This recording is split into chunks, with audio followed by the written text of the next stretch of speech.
사도신경으로 우리의 신앙을 고백하겠습니다. 전능하사 천지를 만드신 하나님 아버지를 내가 믿사오며 그 외아들 우리 주 예수 그리스도를 믿사오니 이는 성령으로 잉태하사 동정녀 마리아에게 나시고 본디오 빌라도에게 고난을 받으사 십자가에 못 박혀 죽으시고 장사한 지 사흘 만에 죽은 자 가운데서 다시 살아나시며 하늘에 오르사 전능하신 하나님 우편에 앉아 계시다가 저리로서 산자와 죽은 자를 심판하러 오시리라. 성령을 믿사오며 거룩한 공예와 성도가 서로 교통하는 것과 죄를 사하여 주시는 것과 몸이 다시 사는 것과 영원히 사는 것을 믿사옵나이다. 아멘. 우리 찬송가 208장 하겠습니다. 찬송가 208장입니다.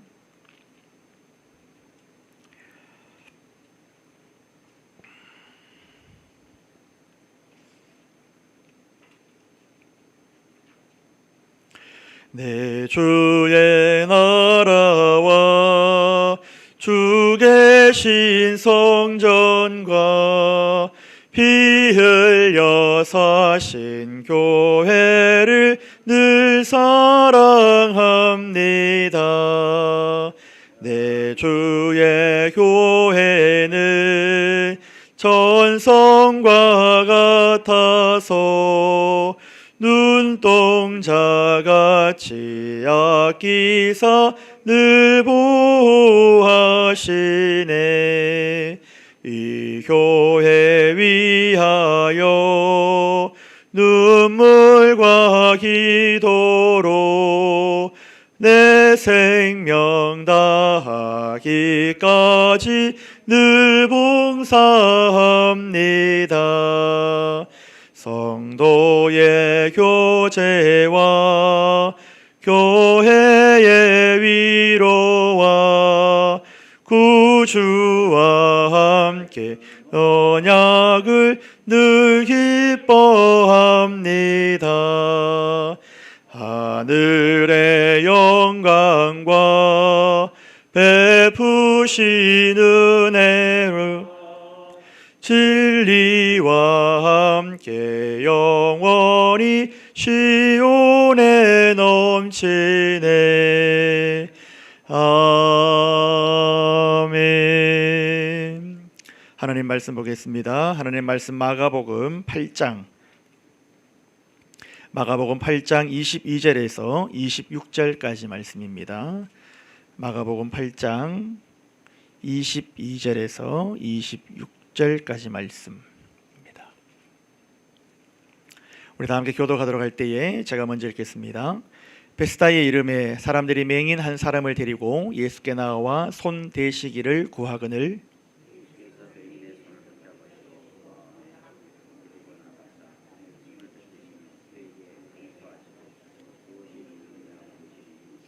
쳐다보며 이르되 사람들이 보이나이다. 나무 같은 것들이 걸어가는 것을 보나이다 하거늘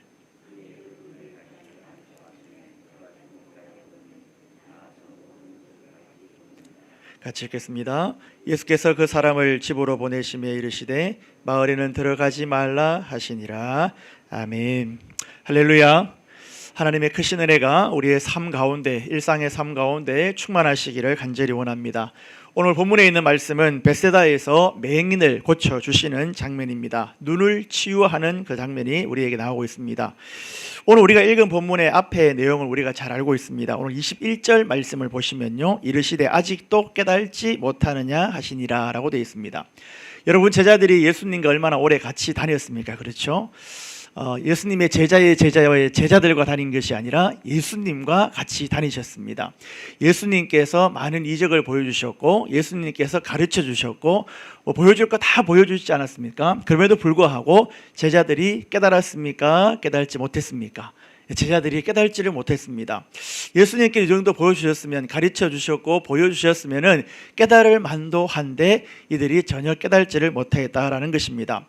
그러한 상황 가운데 다시 22절의 말씀을 오늘 본문에서 우리에게 말해주고 있는 것을 볼 수가 있습니다. 예수님을 따랐던 그 제자들이 여전히 주님의 사역을 깨달지 못하였고 질책하는 장면이 그 앞에 나오고 있고, 다음에 이어서 21절에 깨달지 못하느냐 하시고 이제 이들에게 이 맹인 사건을 보여주고 있는 것을 볼 수가 있습니다. 여러분, 신체 기관 중에 중요하지 않은 기관은 어느 기관도 없습니다. 다 중요합니다. 아이고, 이거 뭐 없어도 되겠지라고 생각을 하지만 작은 것 하나도 우리에게 불필요한 것은 하나도 없다라는 것입니다. 그러나 특별히 눈은 우리들에게 아주 중요한 것입니다. 그렇죠? 그러나 눈이 있다고 해서 만약에 보지 못하면 그 기능을 상실한 것이겠죠. 근데 눈은 참 중요합니다. 많은 것을 볼 수 있는 것이죠. 현재 제자들의 상태가 바로 이 맹인과 다름없다라는 복선을 우리에게 해주고 있는 것을 볼 수가 있습니다. 오늘 보이지 않는 눈을 보이게 해주시는 장면을 통하여서 우리의 영적인 눈이 늘 깨어 있어서 봐야 할 것을 온전히 볼 수 있는 저와 여러분의 삶이 되어지기를 간절히 원합니다. 흐름하게 희미하게 보는 것이 아니라 뚜렷하게 볼 수 있기를 간절히 원합니다. 주님께서 눈을 열어주시면 아무리 우리가 나이가 든다 할지라도 영적인 부분들을 깨끗하게 볼 수 있는 줄로 믿습니다. 오늘 본문에 보면 이 맹인을 예수께서 참 은혜롭게 맹인을 대하시는 것을 볼 수가 있습니다. 예수님께서 이 맹인의 손을 잡고 계속 가는 것을 볼 수 있다는 것이죠. 오늘 본문의 분위기를 보면은 이 맹인은 보려고 하는 의지가 이 맹인에게는 사실 없습니다. 그렇지 않습니까? 그저 그와 공동체 생활을 함께 했던 자들이, 이를 데리고 온 자들이 더 열심으로 보기를 원한 것을 볼 수 있다는 것이죠. 이들을 데리고 온 자가 더 열의를 보이는 것을 우리가 볼 수가 있습니다. 맹인은 예수님께 고쳐달라고 한 말이 없습니다. 그렇죠? 그런데 이들을 데리고 온 사람들, 이들과 함께 있었던 그 공동체 사람들이 손 대어 주시기를 원했다라는 것입니다. 여러분, 그래서 공동체가 이렇게 중요하다라는 것이죠. 만약 내 주위에 보지 못하는 자가 있다라고 하면 더 안타까워, 믿음의 눈이 열려있는 자들이 안타까워하고 주님께 이들을 데리고 나가는 역할을 누가 했습니까? 주위에 있는 사람들이 했다라는 것입니다. 그래서 교회는 공동체가 너무너무 중요하다라는 거죠. 혹여나 내 옆에, 내 주위에, 아니면 하나님을 알지 못하는 자들, 영적으로 눈이 떠여 있지 않는 자들을 볼 때에 그들을 주님께로 인도하는 것이 바로 공동체의 역할인 것을 오늘 말씀을 통하여서 우리가 보게 된다라는 것입니다. 이들이 데리고 와서 간절히 원했다라는 것입니다. 맹인이 오는 것도 힘들겠지만 그를 데리고 오는 사람들도 힘듭니다. 그렇죠? 영적으로 깨어있지 아니한 자들을 우리가 교회로 인도하고 주님께로 인도하는 것이 얼마나 힘듭니까? 그렇죠? 쉽지 않다라는 거죠. 여러분, 이 맹인을 예수님께서는 아주 은혜롭게 그런 게 대하고 있는 것을 오늘 볼 수가 있습니다. 언제나 주님은 우리의 믿음을 보시고 그 믿음을 통하여서 눈이 떠여지게 한다는 사실을 여러분 기억하시길 바랍니다. 예수님께서 이 맹인의 손을 붙잡아 주셨습니다. 22절 보면요, 베세다 예름의 사람들이 맹인한 사람을 데리고 나와 예수께 나와 손 대시기를 구하거늘, 손을 대어 주시기를 원했다라는 거죠. 그러니까 23절에 예수님께서 맹인의 손을 붙잡으시고 라고 되어 있습니다. 우리 성경에는 시제가 잘 나와 있지 않으면 원문에 보면은 이 손을 계속해서 잡고 있었다라는 것입니다. 여러분, 우리가 예수님의 손을 언제만 잡아야 됩니까? 한순간에만 잡는 것이 아니라 계속해서 예수님의 손을 잡고 있기를 간절히 원합니다. 예수님의 손을 계속해서 끝까지 잡고 있었다라는 것입니다. 여러분, 이 모습을 한번 재현해 보시기 바랍니다.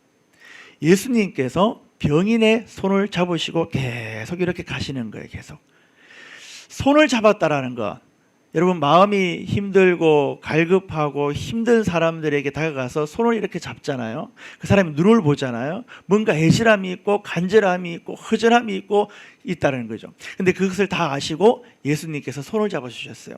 이 맹인이 지금까지 살면서 얼마나 힘들었을까요? 맹인이 지금까지 살면서 얼마나 마음의 어려움들, 상처가 많았겠습니까? 여러분, 힘들고 어려운 사람들 찾아가면요, 손을 한번 쫙 잡아주시기 바랍니다. 손을 잡아주시고 그의 마음을 한번 읽으려고 노력해 보시고, 예수님께서 이 맹인의 손을 잡아주셨습니다. 얼마나 은혜롭게, 얼마나 따뜻하게 예수님께서 이 맹인의 손을 잡은 것을 볼 수 있다라는 거죠. 지금까지 힘듦이 있었을 것입니다. 지금까지 앞을 못 보는 그 서러움이 그에게 있었을 것입니다. 얼마나 힘들었을까요? 예수님께서 그 모든 것을 아시고 손을 잡고, 상처가 있는 것을 아시고 손을 잡아 주셨습니다. 여러분, 그 손을 잡고 마을 밖으로 나가는 것을 볼 수가 있습니다. 초집중되어 있는 그 상황에서 벗어나셔서 마을 밖으로 이제는 나가는 것을 볼 수 있다라는 것이죠. 23절 보실까요? 예수께서 맹인의 손을 붙잡으시고 마을 밖으로 데리고 나가사 눈에 침을 뱉으시고 그에게 안수하시고 무엇이 보이느냐라고 이야기를 합니다. 왜 하필이면 여러분 침이었을까요? 그렇죠? 지금 생각하면 아이고 예수님 더럽게 어떻게 침을 뱉으셔가지고 그렇게 안수하시고 침을 뱉으시고 했을까라고 생각을 하지요. 당시에는 침에 놀라운 효과가 있었다라고 그렇게 이야기를 합니다. 당시 방법이었다라는 것이죠. 이렇게 예수님께서는 이 자를 데리고 나아가셨습니다. 그리고 마을 밖으로 나아가서 그가 하시고 보시고 어떻게 되었습니까? 처음 한 번에 고치셨습니까? 두 번에 걸쳐서 고치셨습니까? 예수님께서는 치료하시면서 똑같은 방법으로 지금까지 치료하시지 않죠.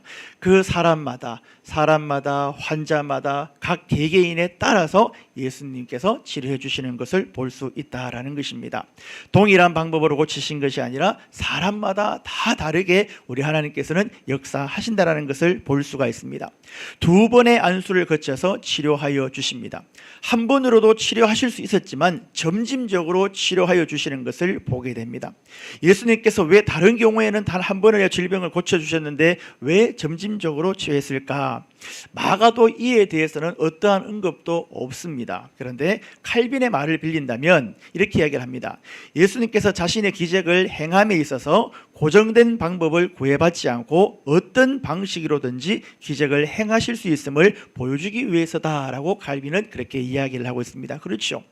동일한 방법이 아니다 할지라도 어떤 방법으로도 고정된 방법이 아니라 어떤 방식으로든지 우리를 치유하실 수 있고 우리를 깨우칠 수 있다는 것을 우리에게 말해주고 있습니다. 동일한 방법이 아닐 수가 있습니다. 그러나 중요한 것은 눈을 치료해 주시고 깨어지게 해주신다라는 것입니다. 두 번에 걸쳐서 치료로 완전해진 눈이 뜨여진 소경을 집으로 보내는 것이 아니라 마을에는 가지 말라라고 엄하게 경계하는 것을 볼 수가 있습니다. 자신이 체험한 놀라운 사실을 아마 마을에 가서 전가하고 싶었지 않겠습니까? 여러분, 이것은 놀라운 일입니다.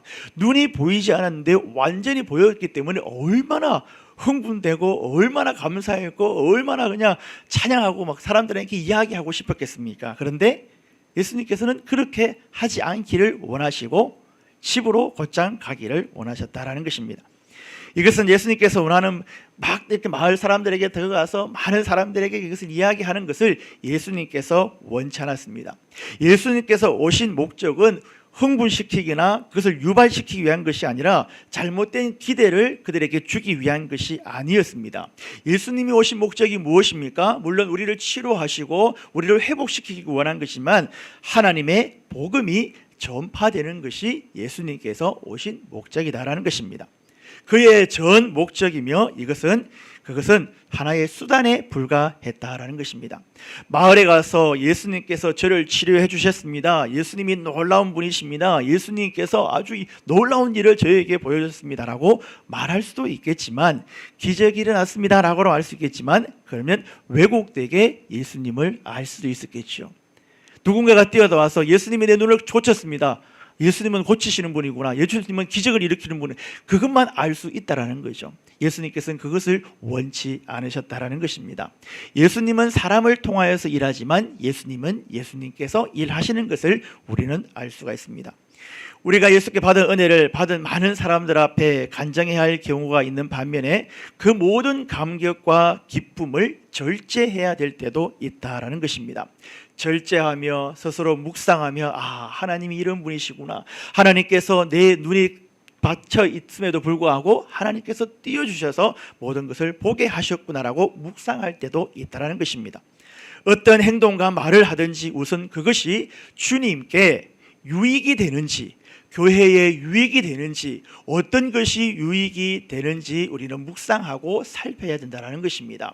들떠서 기뻐하고 즐거워하는 것도 좋은 것이지만 그것보다 어떤 것이 더 유익한가를 우리는 생각해야 된다는 것입니다. 오늘 맹인의 눈을 떠 보이는 사건을 보면서 봐야 할 것을 분명하게 볼 수 있는 우리들이 되기를 간절히 원합니다. 며칠 전에 미국에서 총격전이 일어난 것, 무차별적으로 사람을 죽인 그 사건을 우리가 잘 기억하고 있을 것입니다. 이 사람이 미국의 감리교회 교인이었다고 합니다. 심지어 드러머였고 교회에서 아주 열심히였고 늦게까지 남아서 교회 헌신하고 봉사했다라고 그런 기사를 제가 보았습니다. 그러면서 아주 독실한 신자였다라고 이야기를 합니다. 여러분, 독실한 것이 무엇일까요? 하나님을 잘 섬기는 것이 무엇일까요? 봐야 할 것을 보고 들어야 할 것을 듣는, 그것을 깨닫고 그렇게 실천하는 사람이 아닐까요? 온전히 주님의 만져주심과 주님의 그 도우심을 우리가 날마다 경험할 수 있기를 간절히 원합니다. 25절 보시면요, 이에 그 눈이 다시 안수하심에 그가 주목하여 보더니 나아서 모든 것을 밝혀본다라고 이야기를 하고 있습니다. 주님께서 날마다 우리를 만져주시어서 날마다 우리를 깨닫게 하시어서 모든 것을 밝혀볼 수 있는 저와 여러분의 삶이 되어지기를 간절히 원합니다. 우리의 눈이 갇혀지지 않고 우리의 귀가 닫혀지지 않고 날마다 봐야 할 것을 뚜렷하게 보게 하시고 날마다 들어야 할 것을 온전히 들을 수 있는 우리의 삶이 되어주기를 간절히 원합니다. 주님께서 만져주시지 아니하시면, 주님께서 함께 해주시지 아니하시면 언제든지 우리는 봐야 할 것을 보지 못하고 들어야 할 것을 듣지 못하는 삶을 살아갈 수도 있다라는 것입니다. 날마다 주님의 만져주심을 기대하기를 간절히 원합니다. 주님께서 날마다 우리에게 함께 하심을 기대하고 바라보기를 간절히 원합니다. 우리의 눈은 주님께서 열어주실 때에 볼 수 있고 우리의 귀는 주님께서 뜨게 해주실 때에 우리는 볼 수 있다는 것입니다.